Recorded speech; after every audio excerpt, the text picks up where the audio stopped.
Well, now mine's working. Now I just gotta get Eddy's working because I don't know why I did that. Uh, Eddy, say some stuff. Okay, fixed it. For some reason, both of my audio inputs were like device not found, and I'm like, it's the same device I always use, and it's never unfound it before. So You know that's what? a new Actually, thing. I ran into that one in one of my last streams with D, where whenever I because OBS did an update in the background and then it forgot the inputs. So Damn it, OBS. Okay, so all the stuff we just said didn't get heard, which is very cool. Welcome to building character. We are perfect beings.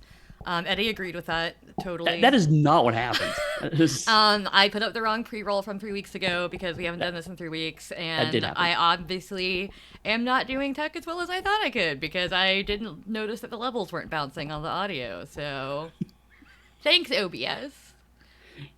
So now that we've gotten the obligatory OBS mistakes portion of the show out of the This way, is the biggest problem I've ever had with OBS. Usually, I'm really good at this, and like for no, some you reason, are. like it's just like nope, not this time. You were you how this went for you is how it always goes for me. So it's surprising when you do it. It is expected when I do it. So Either way, it's fixed. We're here. Yay! I yay. have a Diet So Coke. you have a Diet Coke. I do not. In fact, I did not get tea beforehand, and I regret that You're now. gonna be so thirsty by 2. I am. I am. I got a lot of I'm talking not to able do. to hydrate. I've got water. I've got Diet Coke. I'm great. You're on top. See, and some things you're on top of, and other things I'm not. So we've equally screwed up today. But today we are going to do something a little different. I mean, uh, most of these shows, by the nature of what we're doing, so we want to show you the character being made, we have to Mhm. use the interactive character sheets, which usually is a thing that we have to do pretty close to the release of the game. So we are generally going to be focusing on games that are already available for Onyx Path, just Mhm. for logistics reasons, if nothing else. Uh, but this is kind of a special case because we're making characters for the Squeaks Companion, which is not out, but it does use Squeaks in Deep as a base, which Mhm. is out. Yeah. Yeah. Yeah. Yeah. So we're kind of in an interesting point where we can show you some upcoming material. Well, not show. I can talk you through upcoming material. I can't just share my Word document. But we can talk you through some upcoming material so you can kind of see a sneak peek of it. But also, it's going to help you to see Squeaks in Deep as well, which is the other pieces. We're doing two things at once. It'll work out great. Yeah. People have wanted rabbits in Pugmire for so long, I and I know know. you were kind of like, I don't know for a while, but you've Well, you've I changed mean, your mind. I did, and part of it is because I personally really wasn't able to find a way to kind of make them work in the setting. Hmm. Hmm. Uh, because everything I came up with was either just a boring interpretation or kind of offensive interpretation. Yeah. Uh, because I mean, marginalized families that do nothing but breed is just a really offensive stereotype. Yes, not great. I mean, we already had to deal with that with mice and rats, obviously, Right. being a diaspora, a lot of refugees, things like that, and trying to make sure that was not a particular racial connotation was really important to us or a particular cultural connotation. Yep. But it did still have aspects of that because obviously, like, that's an actual thing that happens in the world. Right. So it was a balancing act because you definitely don't want to ever be like, well, these are all clearly a this kind of person. As the author who will not be named uh, has done several times in her work. Right. Exactly. But to be fair, Jason Anchauskas did send me a really good pitch that I liked. I mean, I had my own opinions and we tweaked and adjusted things went along, but the core pitch was actually pretty solid. I felt I could work with that. And so I was like, okay, sure, let's go ahead and do this. Mm-hmm. And I'm pretty happy with the results. So I wonder how many people have just learned how to say Anchauskas from this. probably quite a few. To be fair, it took me a few tries. I'm not going to lie. I also didn't change the title. I'm bad at everything. So while you're doing that, since we're both making characters, I need to give you kind of a highlight level of how lagomorphs were. Lagomorph is the umbrella term for rabbits and hares. And a bit like Squeaks and Deep, they're divided into two species. So like much like rodents are divided into mice and rats, lagomorphs are divided into hares and rabbits. Mm-hmm. Um, Unuplifted lagomorphs are called conies Mm-hmm. for clarity's sake. So if you're standing up and talking, you're a rabbit or a hare. If you're not doing that, you're a coney collectively. Mm-hmm. Like we have canines in Pugmire. Right, exactly. Um, so hares and rabbits, again, because this is a Squeak supplement, do tend to mirror some of the rat and mouse divide in a sense Hmm. that rabbits are smaller and faster, and tends to be a little more put upon by the hares. Hares are larger and stronger, but also hares have a strong wanderlust where rabbits don't. Hmm. So the hares will fuck off and explore the world and then come back, while the rabbits kind of are much more inclined to keep the homestead. So to use fantasy connotations, hares slide more towards halflings, whereas rabbits slide more towards hobbits. Well, I'm gonna make a rabbit then. Well, there you go. They're not well known by the other species. Particularly, they avoid like badgers. Hmm. They get along okay with birds, but cats and dogs they tend to have issues with, partially because of past experiences. Um, but generally speaking, they don't really kind of live as a group inside of the big empires of the world. Hmm. Uh, so many of them have moved to burrows, which are kind of underground settlements that exist on the fringes of society. So that's why rodents have more exposure to them, because rats are lagomorphs are kind of on the outside of the liminal space that mice and rats live in between civilization and Hmm. the underneath. Yeah, so it would be, I guess, like as rare as I talked about, like lizards living in cities and stuff in Pirates, it would be even rarer to find a rabbit living in a city. Now, granted, of course, you Right. can do whatever you want in your game. Like if you want Sure. to have a little rabbit village, or a rabbit section of one of the monarchies, like nobody's going to stop you, Right. because that's how games work. You can use your imagination. Exactly. So I guess let's get started. I'll start sharing my screen. You ready for share? Yeah, let's go over. Did you know one?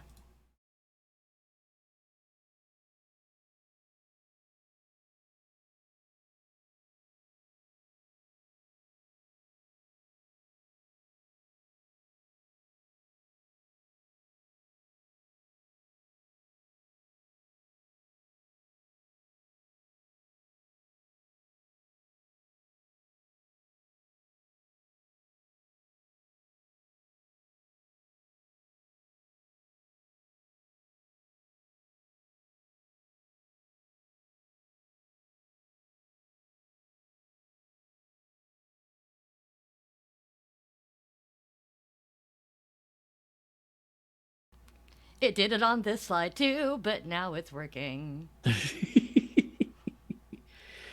Well, hooray. Hopefully everyone can hear us now. Yeah, no, they can. It's like one thing I have to click. It was just I didn't even think that it was going to go off on this slide as well, which I should have because logic. But whatever. We'll have to do that in future. We'll have to just check all of the slides before we go live next time. But I will we've do learned that. I promise. it. We've learned that. Anyway, as I was saying, is we're going to use the character creation checklist from Squeaks and Deep. You do need either one of the core rulebooks, either Pugmares or Monarchies of Mal. I'm going to use Monarchies of Mal because cats. Hmm. So that's my basis for it. Dixie can use whatever the heck she wants to, frankly. Whatever the heck I want to. I mean, obviously, of those two options. Well, I have this right here. So, There you go. although my blue screen always messes with it, I have the invisible version of Pugmire. Yes, the translucent Ooh. special edition that only exists in your mind. With my post-its in it, because I was running a game out of here a while back. Look at me. Oh, wow. That's very exciting. Okay, so character creation, first one is choosing a calling. Um, Rabbits and hares do have 4 callings, and unlike every other Realms of Pugmire game, they're not connected to a specific species. Hmm. So rabbits or hares can choose any of these 4. Okay. There is the boxer, which sounds like it is. It's basically they're the brawling class, but they also can use some weapons. There's a little bit of performance in there, but generally speaking, there are your melee-ish characters. Hmm. There's digger, which is kind of a crafting class. Hmm. So they explore, they look into tunnels to find new things. There's the runaway, which is all about running away. So they're quick, both a mind and a paw. And then there's the sentinel, which are the ones that kind of keep an eye out for enemies and keep watch. Mm-hmm. So they have a little bit of brawling skill, but it is slanted more towards defensive. Okay. And we also talked about normally we do a rodent type, we do livemorph type. So let's do those both at once because I suspect that will help shape it. Because like you said, you want to do rabbit, so I'll do. Yeah, I want to be a bunny. I'll do hair. And actually, let's get those real quick. As a rabbit. Oh no! What? My character sheet's doing the thing where it types in dingbats. Oh yay! It's okay. Nobody has to see it right now. I'm going to open it in a different program. It's fine. Fair enough. Keep talking. Then I'll jump to hairs while you're doing that. Squeaks and Deep has upbringings as kind of a basis. They're divided between mouse and rat. The divide is a little different for hairs. So I can choose +1 2 ability scores based on either the robust, strong, or wise upbringings, which are 2 of the rats and 1 of the mouse ones. And normally this is why you choose Colin first. But I'm going to. What kind of calling are you thinking about doing? Actually, let's kind of start there. I feel like maybe the runaway. Okay. I'm gonna be like a adventure-y rabbit. Then I'll go with the boxer, which means I will take strong and robust. It has +1 in my strength, +1 in my constitution. Yeah. I also get the speedy runner neck. Nice. I get constitution and dex, it looks like. You could choose between charming, smart, or speedy. Oh, okay. I was looking at the runaway thing. Charming, right, like you get that for runaway too, but as a rabbit, you could choose between charming, smart, or speedy. Oh, okay. I'm gonna be speedy. Okay. +1. You choose 2 of them. Well, I'm gonna be speedy and charming. There you go. Much like real life. If you say so. And as a rabbit knack, you also get the burrow knack, which is the same one that I believe mice get. It's in the Squeaks tape. Well, I don't have it open right now. I'm looking at your screen. Okay. So just write down right now. So now we can go. I mean, normally I would suggest calling first and then type, but because we're trying to play a specific divergent groups, this is kind of our quick session 0 as we're making characters. Yeah. So going back to calling, I am a boxer. I am level 1. Whoops, upbringing. I forgot to note those down. I picked. What did I pick? I picked strong and robust. Those are the ones. So let me add those. I really like the idea of the upbringings, which granted was my idea, so whatever. But I do like the idea because I like the fact that because they all live kind of communally, it's not about like what, like you were born a mouse, you are definitely this thing.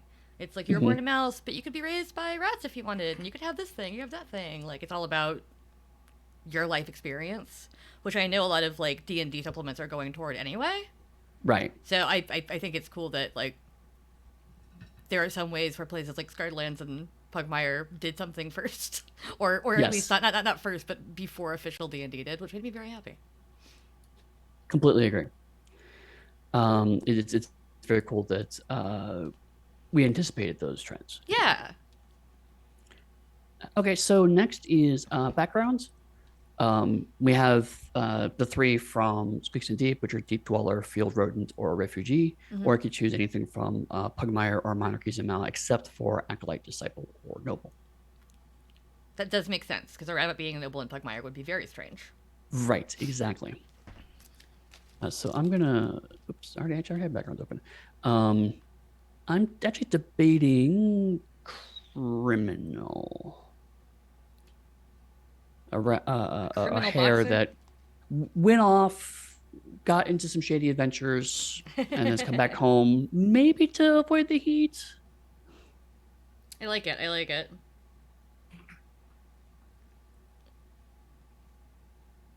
So that means I get the skills Bluff and Sneak. I think I shall be a sage, actually. Oh, nice. Because I think it would be fun to be a rabbit who's really thirsty for knowledge, or maybe therefore hangs out with mice and rats. Yeah, that makes sense. So I'm going to take the sage background, which gives me, no arcana and no history. Typing with one hand because I'm holding a book in the other. Yeah, and then of course you also get everything that's listed for your rucksack. Rucksack. Magnifying glass, clothes, and a few plastic coins. I'm poor. No. And I'm just going to copy paste those into my document here. Which I can't do because I'm out of a physical book, so I'm just typing with one hand. So there's that. Then we assign ability scores, adjust them based on our type and upbringing, and mark primary abilities. So those are the two you mentioned earlier. Those are your primary abilities. Yeah. So I've already done those on mine, but that's Those really are my proficiency bonus ones. Yeah, those are the ones that you get for bonus for saving throw. So according to the Monarchies of Mao, the array that you can choose is 15, 14, 13, 12, 10, and 8. So obviously I'm going to have a 15 for strength. I get +1 for that because my upbringing, so that makes it a 16. I'm going to take that for dex for mine. That makes sense. 14 for my constitution, +1 gives me a 15. I think I'm going to do that for my charisma. I'm going to do 13 for my charisma. Gives me a 12, a 10, and an 8. Let's say 8 for intelligence. It's a cliche, but it works. 12 for dex, so I can move a little faster for punching. It gives me a 10 for wisdom. And then you calculate your modifier from the charts, which should be right by there. Yeah. So let's see, it's a +3 for my strength. Well, aren't you special? Yes, I am. I'm a special boy. Where my 50 +2 for my constitution. Let's see, where's my 13? 13 is +1. I think I'd have these memorized by now. But, yeah. I know that like 10 is 0 and 8 is -1 because those very rarely change. Right. Most everyone puts the 10 and 8 in. They're not necessarily dropping their +1 on those. Yeah, not usually. That would be silly to do. It's always the 13 to 16 range. I'm always like, what is the number again? Yeah, and also like you said before, if you want to roll stats or do a different array like for D&D, you can. Oh yeah, no one's gonna stop nothing you. breaks. This is just a really easy way to do it because it's really geared toward newer players and players of all ages. So that's the main reason that we do it this way. Right. It's just to make it easy and to make everybody have the same stats. Starting point. Yeah. Because I have played in rolled stat games where one person is clearly 10 times better than everybody else, including a character I rolled recently who ended up with no scores below 13. Ooh. So she's stupid good at everything, and I'm like, you told me to roll stats. I can prove where I rolled them because I rolled them electronically. Like, here you go. But yeah, so if you want to do it, you can, especially if you're with a more experienced people who have played D&D before or who have played a lot of Pugmire. And there's also all the different ways of doing it, even with D&D. Like, there's the point buy, et cetera, so. Right. I mean, with dice roll, basically you're opting into, I may have a suboptimal character, but that is a distinctive way of play that can be fun. Right. Exactly. Proficiency starts at 2, correct? Yes. And then stamina dice is stamina points. So your stamina die for you is D8. So that means you have 8 plus your constitution modifier. So I have 9. I just noticed an error in my document. I'll have to correct when it comes to layout. An error in your document? Yeah, because I have all the stamina points as D8 or D10 plus constitution modifier, and it should just be the number. Oh. If you don't roll them. You're right. Well, look at that. We're doing a rot alive, folks. Fixing it live. Okay, so are you still working on that? I'm just putting in my saving throws. Okay. I'm almost done. I have one more to do. All right, well then Okay, I'll done. move on Done. to Done with saving throws. skills. So we get 2 skills based on our backgrounds. Is And initiative you just can, your dex modifier? I'm sorry? Is initiative just your dex modifier? I forgot. Yeah, it is. Okay. Anyway, skills. So you get 2 from your backgrounds, which are just, you get those 2. And then you choose 2 from your calling. So like in my case, I already got bluff and sneak from being a criminal, but I get balance, bluff, intimidate, notice, perform, persuade, traverse, or sense motive. And since bluff's one of those, I'm not going to take that again because there's no point. Skills are binary. Right. So given that this is a character who probably first he's a traveler, so traverse makes sense. Being a hare. And then because we talked about him being kind of a ruffian, I could go with intimidate, but he's got an okay charisma. I'm actually gonna go with persuade. He's maybe kind of talked himself out of a few situations. That'll give me a +2 to add to my charisma to knock that from a +1 to +3, which would be nice. That makes sense. I like it. What about you? I have taken. I'm trying to look up something real quick. I took no nature, so I have all of the no's. I was trying to figure out the difference between notice and search because I always forget.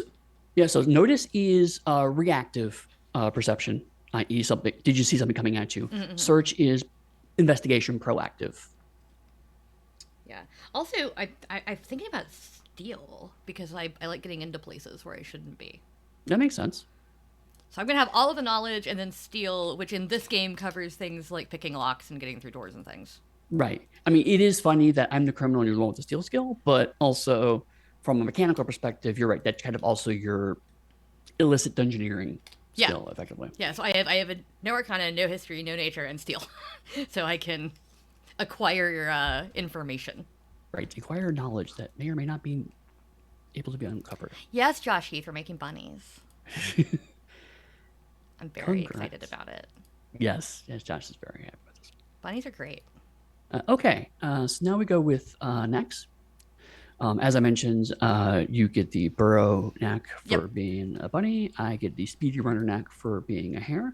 We also get the callings from our first knacks line. So in your case, that is simple weapon aptitude, martial, light armor, leap, and I choose one. Right, from either innocuous or shackle or unshackle. Innocuous is one that is in Squeaks the Deep. Let me know if you need to look that one back up. I don't remember what it does. Yeah. Okay. Innocuous is the runs with this knack are less likely to attract suspicion. Character immediately gains the sneak skill if they don't already have it, and opponents using notice or sense motive rolls receive disadvantage on that roll. Okay. And what's unshackle? Unshackle is a new one. Masters of escaping danger, runaways may disengage as a free action. Additionally, all saving throws or ability checks to escape from physical bonds or grapples are made at an advantage. I want innocuous. Okay. Because that's funny to me that I just gain, like, first of all, I get sneak for free. Right. Which also works with my character. And second of all, I just like the fact that maybe she can go, like, unnoticed when she needs to. Yeah, totally. It's like just kind of ninja vanish. Yeah, exactly. I mean, also, I think you could, especially because your character is more of a scholarly type, you could also run that as in people just overlook you. Yeah. I'm a very small bunny. I think if I had to pick the kind of bunny that I was making, I'd make her one of those incredibly fluffy ones where you can, like, you can't even see their eyes. They're just, like, hair everywhere. Hair. Yes, exactly. But yeah, like, she's like a little tiny, like, fluffy thing, and people are just like, oh, she's so cute. And then she's like, stab. Stab it a stab. Right. Now, for the boxer, I get simple weapon, martial weapon aptitudes. I also get exotic weapon aptitude. This is, as far as I know, the only calling that actually gets exotic weapon aptitude at start. That's cool. You know what? Yeah, that's the right one. Yeah, because boxers, basically, they find all these weird items in the grounds. Also, light and medium armor aptitude. I also get leap, which is a specific lagomorph knack. So I can run my 2-footed speeds right in the air. Yep. But also travel the distance of the 4-footed speed. So basically, I can just go really far. And I can choose between. Let me go back here real quick. No, that's wrong way. That was the wrong one. I was like, not shackle. That can't be right. Trying to take my thing. Scrapper or Underdog. Underdog is one of the Squeaks one, which is that if you're outnumbered by 3 to 1, you can spend fortune and advantage on every roll to escape, attack, or confuse. I'm still incredibly sad that you deleted my space from that when I wrote it. It was literally Underdog at first because I'm a dork. Some puns surprisingly do not survive. It's true, but you did keep it as one word, so at least I got that out of it. And Scrapper is boxers trained extensively with countless weapons as well as their own bare paws. So if striking without weapons, the boxer's paws and feet inflict 1d6 bludgeoning. Further, a boxer is never in a better position when battling for a enduring crowd. When cheered on by bystanders, the boxer adds their charisma modifier to their strength modifier. And even though that's a cool ability, I think Underdog makes more sense for my character. Yeah, that's kind of how I felt about Unshackle versus Innocuous, right? Like, I think it made more sense for my character to have Innocuous, but Unshackle is cool. Exactly. So let me bounce back to character creation. Oops, am I in the right doc? Yeah, right doc. Okay. I'm bouncing between 4 documents actually, so it's like a little unusual. Right. I think it's funny that I wrote this and I've forgotten most of it. Right. So now psychic powers, which I don't think any of these get. I don't think there are any. I don't think there are psionic rabbits.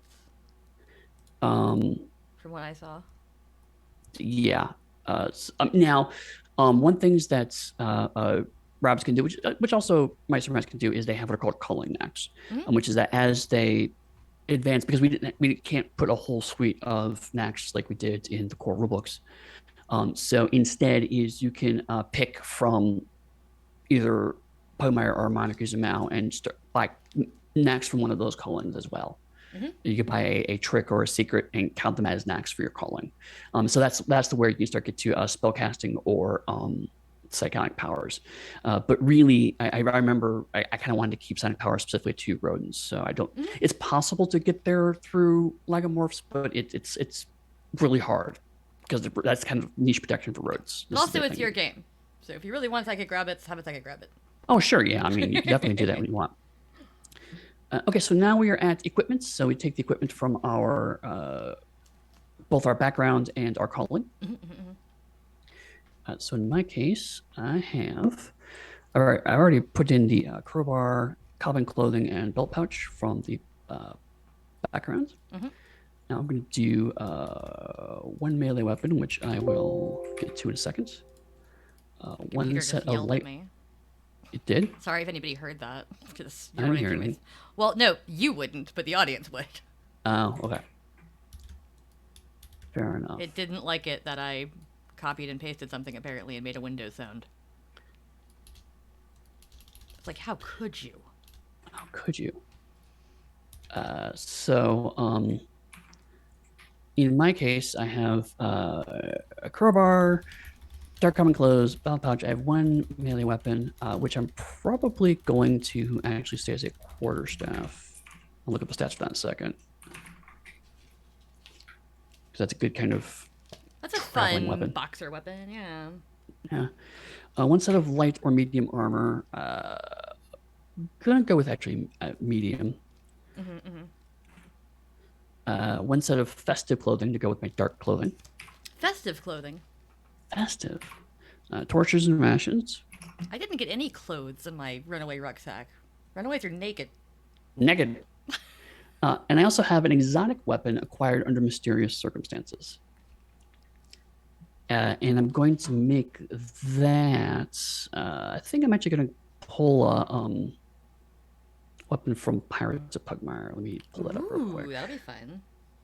Yeah, because there's some interesting swords in there that I like. So while I'm digging that up, what do you think? What's your equipment look like? Well, I get a martial weapon, or I get a martial or a simple weapon, but this just has one melee weapon. So I Hmm. think I kind of have this image of this tiny little rabbit with this giant like glaive or halberd, like just like a. Oh, nice. So I think I'm gonna give her a glaive as Just like her something like main weapon. disproportionately massive. Yeah, like she's basically an exalted character now. She's got like a like a giant diclave. But That's amazing. I just think it's funny, and maybe it's even disguised a little bit so nobody realizes that it's like a blade. I think it's like a walking staff. She has like ribbons on it. It's just cute That's and pretty. that is very exalted, but I love it. Which also means it has reach and two pod, which I also like as a tiny character having a two pod weapon that like they can hit from 10 feet away. Also, glaives just make I me love happy it. because Sailor Saturn has one. Ah, there we go. Now we're getting Listen.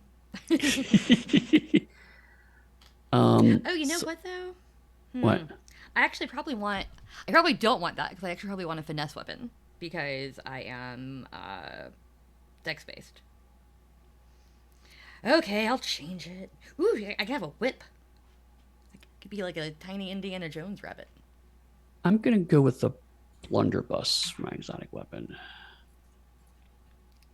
Does that mean that I constantly have to roll for gunpowder panic? Correct. Damn you! Good thing you're not a skittish character by nature. I was gonna say, wait, you have to roll for that too, though, right? Yeah, I totally do. I love the idea that you just shoot your gun and then freak the fuck out. Oh yeah, I got this. Bang! Oh crap, I gotta Jesus go. Christ! What is happening? Why did I do that? And then I'll forget. And it's like, this is That's great. I so should do this. funny. Okay, so the I'm gonna blunderbuss, give this is her a a rapier. range weapon, adds my dex. Quarterstaff, because it's a strength weapon, adds my strength. Because I'm calculating the attack rolls now because I just find it easier to do it now on take the weapons. Oh no, same. I always do that.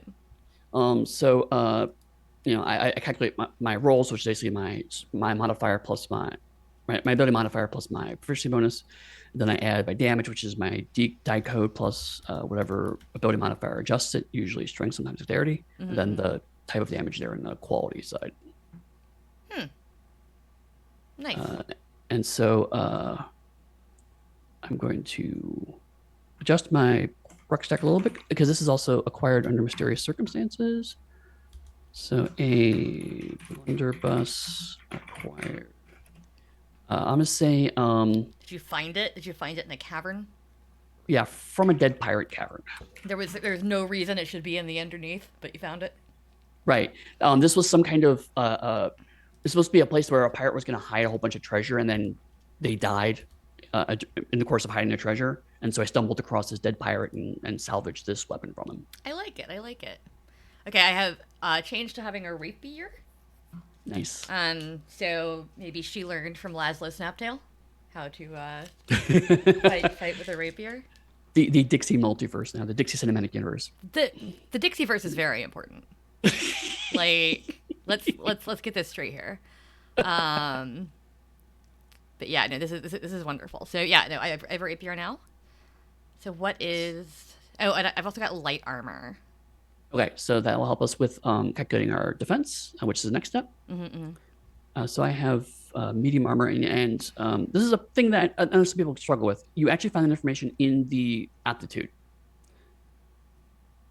So if you have medium armor aptitude, then you check that for the actual defense changes. That makes sense. So light armor rather than listing all the armor, 11. which because they have the exact same number, so it's like Yeah, so it's 11 plus my dex. yeah, for me, I've just medium, so it's 13 plus my dex, but I'm at disadvantage. So 14. I'm just gonna make a note. Medium armor, just on was it dexterity based checks? I think so. Dexterity checks, yeah. But not attack rolls. Right. Just checks. Unlike my dog I'm playing very soon that has disadvantage on like everything because she's wearing heavy armor. Clank, clank, clank. Clank, clank, clank, clank. Matthew's like, this is gonna be a secret, discreet adventure, and I'm like, Nope. cool. We talked about initiative already. That's your dex modifier. Mhm. Speed is the same as mice and rats, so it's 25, 35, which Mhm. means 25 normal on 2 feet and 35 on 4 paws. I didn't go over the rest of my rucksack, so I'm gonna do that real quick. Okay. I mainly opened a set of light armor, 50 feet of rope, torches, lockpicks, and a good luck charm acquired under mysterious circumstances. Oh, nice. Okay. And I think I am going to have, gosh, maybe like a preserved bug in amber or something. I mean, my first thought was the most ghoulish because like, oh, lucky rabbit's foot. I thought of that rabbit too. carrying around a rabbit's foot. This is my brother's foot. I mean, it's everywhere. It's a lucky coney foot, right? Right. Yeah, because conies aren't us. Honestly, the first thing I thought of was a lucky human foot, but there aren't humans, so I can't make that happen. It would be gigantic compared to you. Yeah. Just carrying it around like this is my slab foot of rotting meat you carry with you. It's my good luck charm. Well, I mean, it could be like fossilized, but no. I think she has something weird preserved in like amber, like a weird fossil imprint or something. I do like the bug idea. Like it's kind of just like one of those like beetles trapped in amber. I think it's gonna be a dragonfly. Ooh, even better. Because dragonflies are cool looking, and also dragonfly and amber is a dynamic Bolton book that I like. Right. And also, it could either be an actual dragonfly in amber, or it could be one of those like knockoff fake dragonflies and ambers that tourist traps sell. Yeah, it's like one of those lollipops that has a scorpion in it. Right. That's amazing. Yeah, like for all I know, it's plastic, but it doesn't seem like plastic to me. So I think it's cool. Love it. That's my good luck charm. And so you got your defense, initiative, and speed. Yes. My cat's yelling, so if anybody can hear my cat yelling, I'm sorry. Cat is mad that we're making rabbits, right? No, cat is like, why are you making rodent characters? You should be making cats. That's weird. That didn't make sense. Okay, so you have 3 personality traits. The first one is your ideal. What is most important to me is acquiring knowledge. I'm gonna say a good fight. I feel like this doesn't have to be a punching fight. It could be also like a verbal fight. I feel like this would end up being one of those games if we're gonna play it where like I haplessly wander into things and you're like, damn it, and you have to like run and like save me. Right, or like you're going, I'm gonna go and I'm gonna have a conversation, try to talk them out of it, and I'm just gonna okay, cool. Then after 5 seconds, like, or now, poof. So specific to Squeaks, the next personality trait is whispers. Other people say that I'm.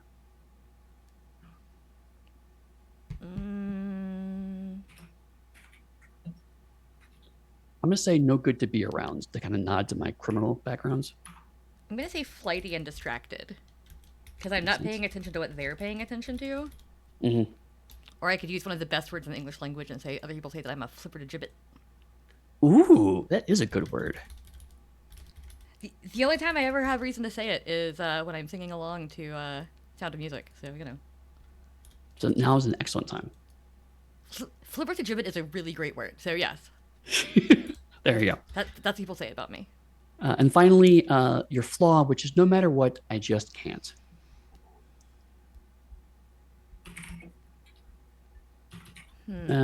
I'll still let a challenge go uncalled on, but that's kind of the same as a good fight. So I don't want to kind of... I can double up if I wanted to, but mechanically what these do is if you enact these and say I'm failing because of my personality trait, you can generate fortune. So I wanted to give as many options as possible to generate fortune. Mm-hmm. Remember what? I just can't stay in one place. Let's do that. Kind of tied to the hare wanderlust. Mm-hmm. I'm going to say no matter what, I just can't. I kind of wanted a similar one to you, actually. Like stay in one place? Like, I just can't settle down. Can't settle down. That's better. That's a good way of putting it. Because, like, I know everything about my town, you know? I want to find out other things about other people. Which might be a good reason why our characters hang out together. Yeah, I just give you a reason to get in fights as I wander into dungeons, like, just reading a book. Right. I've already traveled, so I'm used to it, but I'm not doing it for the traveling. I'm doing it for the fighting, and the travel is the novel part to you. So it's like if you get in danger, it's like, oh, cool, this is the thing I wanted. Yeah, exactly. And like, I like find a locked door, and I'm like, we're just gonna open this door, and you're the one who's like, maybe listen at the door first. Maybe like, maybe make sure there aren't giant monsters in there before you just Right. open the door. And I'm like, No, but no, there, I don't want to know what's in there. gotta see the thing. Let me see the thing. You could bounce up at it and kind of poke at it. I love it. I love it. Also, So I now we have. like. Sorry, I was gonna say I like the idea of playing a character who's like a big pursuit of knowledge person who isn't a caster, because Yeah. that's actually an interesting way to go with it. Is it's like I'm more of like a wandering, scribe or something, but I don't actually do magic. Mm-hmm. And I think that's cool because I feel like most people that play this character type end up doing like bards or wizards or something that like acquiring knowledge ends up being magic. Right. And I'm like, no, I just want to be smart. I just like stuff. Well, and the nice thing of it is that because your possible calling knack paths are either Stray and Pugmire or Tracker Yeah, for Mao, you can have that kind of almost naturalist sage dynamic as you build things out. yeah, exactly. Also, I didn't go over all my stats earlier, but I definitely have a -1 to Wiz because I figured that was like her flaw. Like Nice. she's smart, but she's just like I don't know much about the world. I'm I, learning. I can give you the textbook definition of what's going on as it's eating me. Exactly. And like as it's happening, I'm like, see, friend, this is really interesting because you can see how they use the canine teeth to tear. You can feel right now. I can feel the ripping motion that they're making. It really hurts, but I feel like it's giving me a life experience that I want to have. But also, if you I could get love me it. out of here, that would be great. So I can continue having life experiences. Yeah. So we have come to the most difficult part of character creation, which is you have to choose a name now. I really want to go with a stupid name. Like I want to do the joke name. Right. Should I do? How are rabbit naming conventions? Actually, I think that's in the That is companion. a good question. We have a name section. Rabbits and hares don't construct names so much as collect them. Each Okay. receives a birth name and a family name, but it's common for them to choose additional names to commemorate major life events, and nicknames are commonly given to express affection. Mm. When traveling outside their burrows, they typically append its name to their own. Hmm. While lagomorphs can abandon unwanted names, it's never done lately, but most lagomorphs offer just a few of their names for casual use. Lagomorphs commonly greet long separated loved ones by asking what's your best name to find out what they wish to be called. Oh, I love that. That's actually really cute. Mm-hmm. That makes me happy. Didn't we have some example burrows in here? Yeah, Warrington Falls is kind of the one we give in the book. Mm-hmm. So right now I'm going, for example, like Robert Queensberry of Warrington. Okay, I'm not gonna name my character the joke name, but I want you to know that I really want to name my character Mary Hoppins. Like I really like, but like Mary, like Mary and Pippin, like not like Mary. Right. Right. I really want to name her Mary Hoppins. But I'm not going to. Uh, Your constraint is now officially noted on the stream. are we are we both from Warrington? Do we want to have I like mean, just grown to up make things together? easier, probably. Yeah, it's probably a good idea. Okay. I will name my character Fiona. That's a good rabbit name, I think. Right. If I had a rabbit, I would name it Fiona. Yeah, I take it. There's also Bookburrow, Fallshore, Giant Watch, Warhome, Wax Castle. Oh, for other boroughs. Yeah. Well, we're both of Warrington, so Yeah, I'm okay that's with that. I want a cool last name like Queensberry. Why is naming characters so hard? I know, right? Well, so you're a rabbit who is a sage and is just going out to travel, which is unusual for what you do, but you are a runaway. Mm-hmm. Um,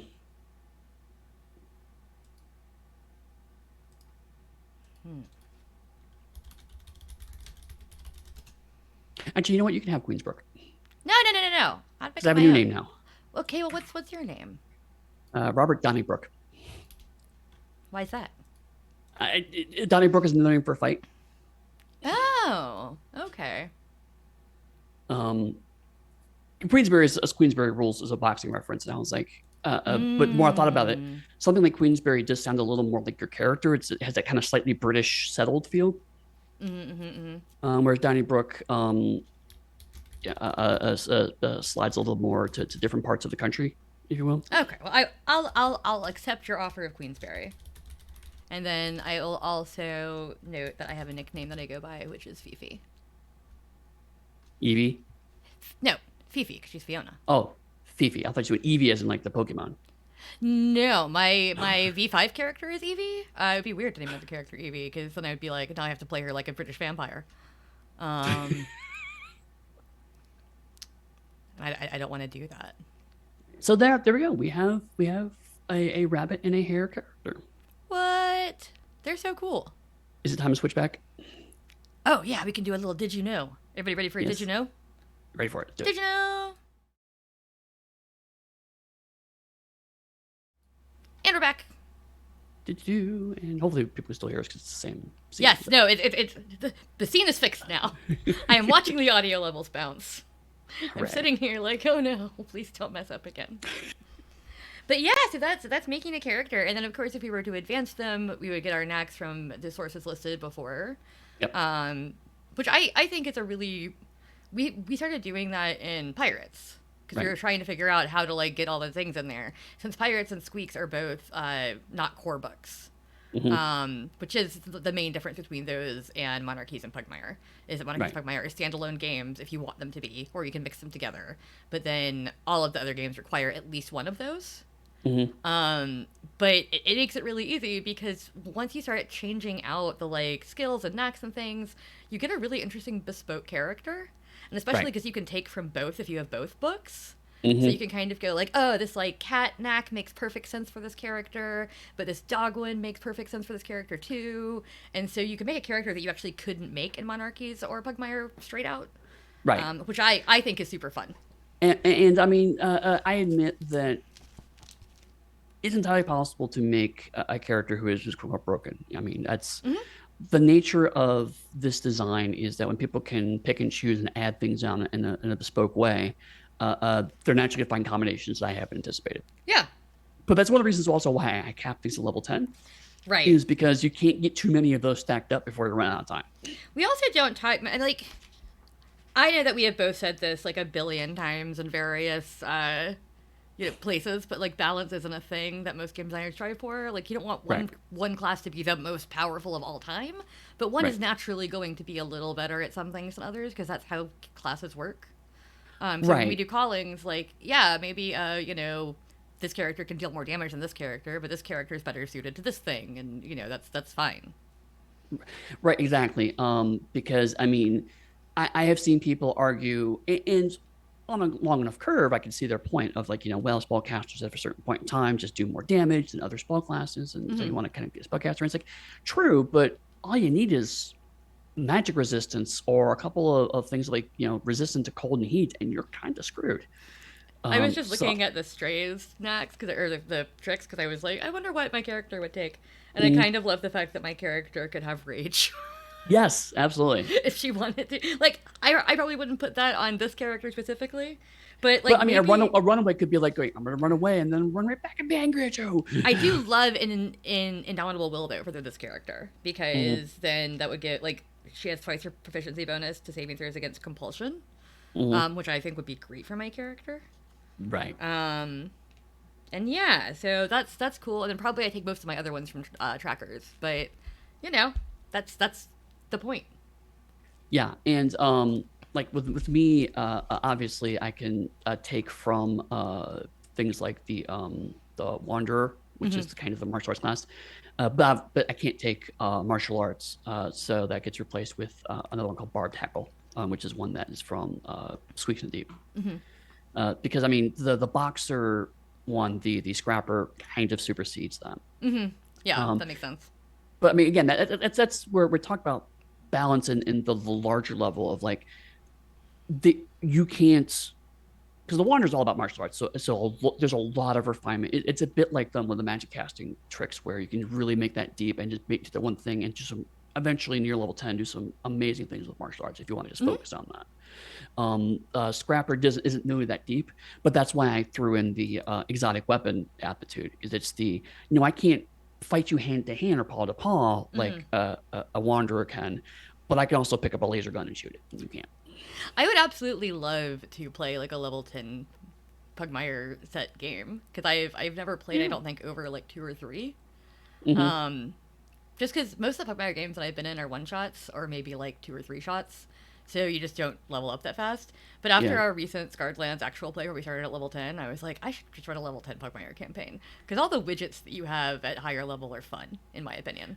Well, maybe we can talk about one of us running a game and just doing a one shot that's like cash all your chips, level 10.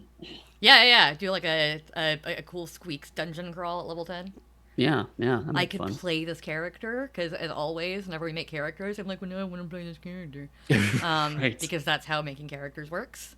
Like And then I can also that use things like always. the dragon antagonists, which I love in Squeaks and Deep. Yeah, yeah. Like that was what's one of the most fun things about working on the adventure collection for Mal was that we did adventures for levels 1, 3, and 5. So Hmm. the level 5 adventure, we really got to like throw some shit at the players, which was fun. Yeah. And then of course, the level 1 is a little bit more investigative, level 3 is a little bit more creepy, and so they really run the gamut, and they can all slot into any game. And that's what I love about adventures in general. And then of course, Squeaks has the cool modular dungeon thing going on, Right. where you can Exactly. do all kinds of cool stuff with it, and that's a really cool design that's like kind of old school that Hmm. I love that people are bringing back a little bit is like random dungeon tables, things like that, because it makes sense and it keeps everybody on their toes if you don't know what's coming next, because like even the DM might not know what they're about to throw at the player. They could just roll on a random table and be like, oh well, it's this room, have fun.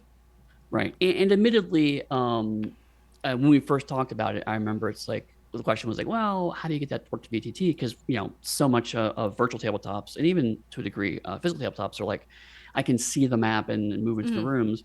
But I think it was Rich that came with the idea of like, let's just make each of those separate map. So we kind of swap between them. So okay, Yeah. we're going to the top hole. Okay, cool. Now swap to the map and move you to the bottom of the next map and kind of move through that. So that way you can stitch those maps together organically. Yeah. And if Also, someone goes a different direction, you just kind of change the maps around. yeah, totally. Also, when I'm playing live with people, a lot of times in my D&D group, we just draw as we go. So Yeah. it's like okay, give me 2 seconds, and you just put the outline on a box, Although recently one of my DMs has been doing a screen share instead because it's just easier for them Sure. to be like, here, I'm just gonna put it on the TV so you can all look at it. Nice. But I like miniature combat. Like I enjoy the physicality of like moving miniatures around. So Yeah. I definitely prefer like having it on the table in front of me if possible. And Right. yeah, like if you're just gonna run people through a series of small to medium rooms, there's a bunch of places that make like tiles for those kind of I was things. about to say that. Yeah. Like tons of places where you can draw your own tiles, or you can have pre-done ones. So And also you that's can 3D print them now too. well, yeah, okay, yeah, but you're way fancier than I am as far as 3D I printing. am very fancy. Because you have a 3D printer and I do not. Right. But yeah, so there's all that kind of stuff you could do. You could print out tiles. I know there's a lot of stuff on Drive-Thru, a lot of stuff in Hmm. the DMs Guild. And then also, I know that my friendly local game store has a ton of that kind of material that you can, buy from them. And of course, there's bigger companies that have it. But if you have a friendly local game store, please support them. And also tell I them to mean, keep Pugmire in stock. please, please, lower by fire. And for years I had a wipe, it's a dry erase map. Uh-huh. Because you unroll it and you can dry erase markers on it, so that squares again, you just draw the map in. And so that was also something I used a lot. Yeah, 'Cause it was like, that's what we have. It's like oh, okay. one side is a grid and one side is hexes, Oh, nice. and so we just draw as we go on the grid. Not all the time. Sometimes we do theater of the mind. It really depends on what everybody's feeling. Right. But I know that a lot of us just are very visual people, so having miniatures there is nice. Yes. And also just seeing like exactly how far you are from something, like that and the other. We don't do it as much in smaller games. Like I know when we were playing Dead Man's Rest with Travis recently, it was like Mhm. we didn't even roll initiative because there's like 3 people Right. in a fight. It's like it's fine. Eddy hit the guy first. I'll hit him next. We're done. Yep. But when you do have 5 or 6 players, especially, or even 4 sometimes, and you're getting into like larger combats, having tokens, having minis, having something there is great. I have these little tiny like miniature dice that I tend to use to show the borders of spells. Yeah. I'll like put them on the map to be like, okay, this area is all thorns because I'm a ranger, you know, and Right. don't walk through this if you don't want thorns. Yep. So yeah, like it's just helpful. It is. I've never needed it quite as much in like Vampire for Vampire and games like that, or other Theater of the Mind type games. Even Scion and Trinity to a large extent, it's more about like maybe having a picture to show like what a thing looks like. Like, Right. oh, you're in this hotel in Chicago. Like, oh, you're in this park in New York City, you know? But for D&D and all the games based on it, I like it really is a tactical miniatures combat game that has a Yes. fantasy setting on top. Right. And while Yeah. Pugmire pulls a lot of that infrastructure away, it's Yeah. still sometimes it's the point where you can play either way, but certainly I agree, especially if you're like, we're crawling through a dungeon now. That's the thing we're doing. Having that kind of ability to orient and see where everyone's relation to each other, it can be very helpful. Yeah, that's definitely where I find that helpful, is doing like you said, like dungeons, things that have maps, things that like have really specific areas where things are going to pop out at you, versus, you know, oh, you're in town, you're talking to merchants. Like, I don't need a map for that. Right. But yeah, like saying like, oh, hey, you're in this chamber, it looks like this, here's where these pillars are, here's a hole in the wall, like you can see it, you know. So yeah, Definitely. so those are our characters. That's a little discussion about playing the game that I always enjoy Yeah. doing with you. To be fair, it was Pugmire character creation is usually pretty fast, so it's like, okay, we're done. So. Honestly, I mean, we making characters in you know half an hour to an hour is about normal for most games, I think. Yeah. It's easier if you're using a tool like D&D Beyond, obviously, because you're just clicking Sure. things and it's pre-filling it for you. Oh yeah, it's like 10 minutes. Yeah, done. no, you can make characters so fast in there. But like I love doing actual character sheets and actually like printing them out, having them on the table if I can. It's just like sometimes the like physical parts of the game are still really fun. And also when I do pre-mates for conventions, I almost always just bring printed out sheets. I know that we have some like laminated ones that people have used at a lot of cons, because that way they can be used over and over again and also written Right. on and erased. Yeah. Very But handy. yeah, like we've got a bunch of Scion ones here for old playtesting. But yeah, like I like doing this. I think it's fun. I hope that people enjoyed the little preview of Hares and Rabbits that you got, since that's not out yet. Indeed. And I just realized I have to pull up the sheet to find out what we're going to do next time. I was like, we should talk about that. And I don't know what it is yet. Yeah, I don't remember, but we will be back in 2 weeks. We will be back in 2 weeks. A bi-weekly show. Yes. Next time, we are going to go far in the future, or perhaps further in the past from Pugmire. I'm not sure. But we're going to do Trinity Continuum Aeon. We're going to make characters for Aeon. Ooh, it's not one of the books that I have sitting here next to me, so I can't hold it up. I've got Aberrant, but that's not helpful. But yeah, I don't think I've ever actually made an Aeon character. I'm not sure I've ever even played Aeon. There you go. So you I've can played make lots the of Mass other Effect character of Trinities. your dreams. I can. Yeah, no, I've made characters for I think every other Trinity that is currently out except for Aeon. And there's one that is not currently out. Yeah, like most of the ones that are out, one that isn't currently out, and that for somehow just never made an Aeon character. So I'm looking forward to making a Scion There you go. of With a some P. sort. Yes, a Poseidon, A Poseidon. not a not a Scion, Yes. but But a I have every Poseidon. Trinity book here except for Aeon. Like, what is happening? Well, you have to correct that. You have 2 weeks to correct that. This is my invisible copy again. Ooh. But yeah, no, it's yes, I do have a pile of books that just sits by my desk so I can reference things. It's easier. I just always end up on video like bending over and coming back with a book, and I'm like, there's not a shelf down there. They're just sitting in a pile next to my computer desk. Nice. I probably should put a shelf down there since I have a million books sitting on the floor right now. Probably should. Because I've got Aberrant, I've got Changeling. I've got But all if people kinds wanted to suggest shelving solutions to you, where would they find you online? You can find me everywhere at Dixie Cyanide, which is right below my name right here. Also in the Discord, where in just a few minutes we will be posting the characters that we just made, so you can see their sheets. Absolutely. You can also find me at Pugsteady. You can find my website at pugsteady.com. Or Dixie and I generally do hang out in the Onyx Path Discord when we're not posting our character sheets. We're also just, like today, talking nonsense about Sonic the Hedgehog. So Also, there is now an Onyx Pets channel where we are also to be Yes. found because everybody's posting adorable pictures of their dogs and cats in there. I think we need some like lizard and mice and rat, love Representation. Absolutely. rabbits. But currently I'm down with all the dogs and cats in the Onyx Pets section. You can find us at the Onyx Path, and I won't say the catchphrase that I always try to say at the end of signing off of anything. But Right. come back in 2 weeks and we'll make some Aeon characters. See you later. Bye. Bye-bye.